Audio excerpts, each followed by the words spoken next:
Wah! What's up, guys? Super Sketch back here with another video.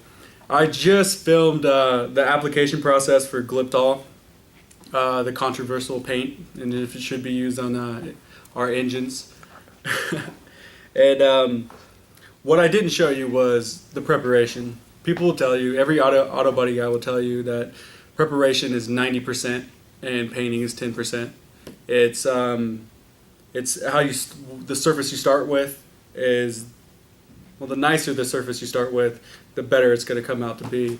And what you didn't see is the hours and hours I put into this, grinding it all down smooth, because these were old iron heads from the 70s, and there was a lot of casting and just flashing that were left over. So I was over here and I just grinded all this area, pretty much everything that has paint on it right now. I was grinding on, and it took me multiple hours. Another thing of the prep that I didn't have to do, these were at the machine shop. They were getting hardened valve seats put in, and I had them blasted. So there was no grease, no oil on it whatsoever, so I didn't have to worry about that. But if you're going to go ahead and do this, you need to make sure that there's no grease, no oil. Use a degreaser, mineral spirits, thinners, anything will do. I mean, brake cleaning will do good in a pinch. We all use the crap out of it anyway, right? So what is this stuff and what is it good for? Well, I think it was like Thomas Edison or somebody invented this paint way back in the day, but that's irrelevant. How do we use it on cars? And let's make things go faster, right? No, what it is, it's an insulator. It's a paint that it's designed to go in and fill all these little crevices and these cracks and make everything smooth. The whole goal here for this particular engine is it's not going to run very often. It's going to sit. Maybe it'd be a weekend cruiser. But we want to make good power when it's cruising on the weekends. So we want all this oil to be able to drain back as fast as we can. And that's our goal here. Another application would be hardcore racing. Like if this engine was going to be torn apart a lot because it's going down the racetrack and you're going to break things. So, and this is the easiest way to get past all the dirt and the grime and the oil. Whenever you pull this off, if you've ever pulled apart an engine, you just know that all this is going to be caked in oil, and the oil sits on these metals. Even aluminum, even though it's smoother, it's just going to sit on these metals. And with this Glyptal installation, as soon as I open this up, I can literally take a rag and wipe off all the oil, and it'll be on the rag and not on this. And that's huge, just for cleanliness. So, if I could read the can, if I didn't ruin it, right? It's also an insulator. This stuff, it helps magnetic properties. I can't quite quote it because I can't read it, but it's a high heat paint. I know it can go up to like 135 C, not degrees, C, and who knows what that is. I mean, that's like the sun or something. You know what I mean? This stuff can withstand some pretty good heat. And personally, I've never had a problem with it. Every single engine I've put it in, everything has always turned out okay. When you go to forums and you read about this stuff, people have give and takes, but you got to believe everything on the internet, right? People say it's terrible, don't put it in your engine, blah blah blah, all this. Other people have great respect for it and just praise it. But for me personally, I can only speak for my opinion, so take that for what you want. Your mileage may vary, but I've had good luck with it.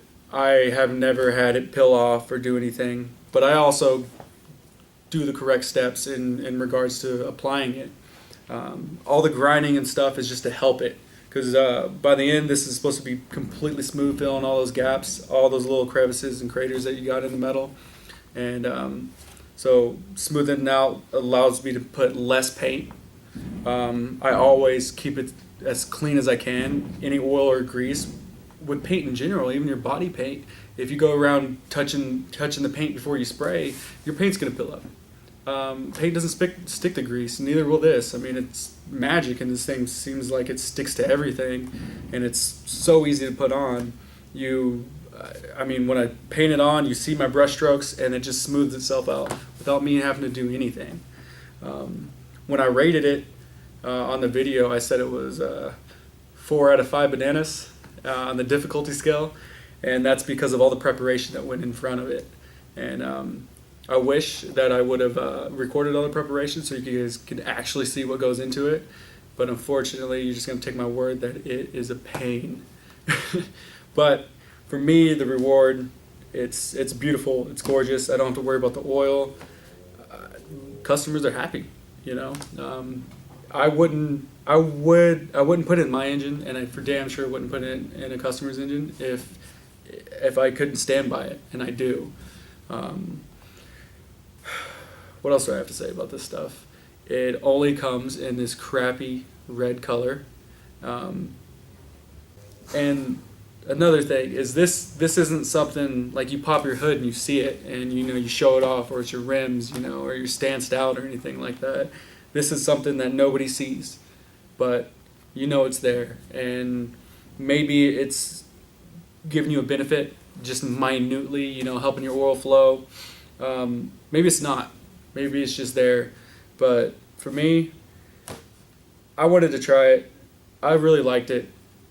Every time I pulled off the valve cover on any of these engines that I've done, I could literally take a rag and just remove all the oil, and that's huge to me. When you got to go back in and set your lash again on these motors, that's huge. I barely have to wear gloves when I work around these engines. But like I said, your mileage may vary. This is only one man's opinion.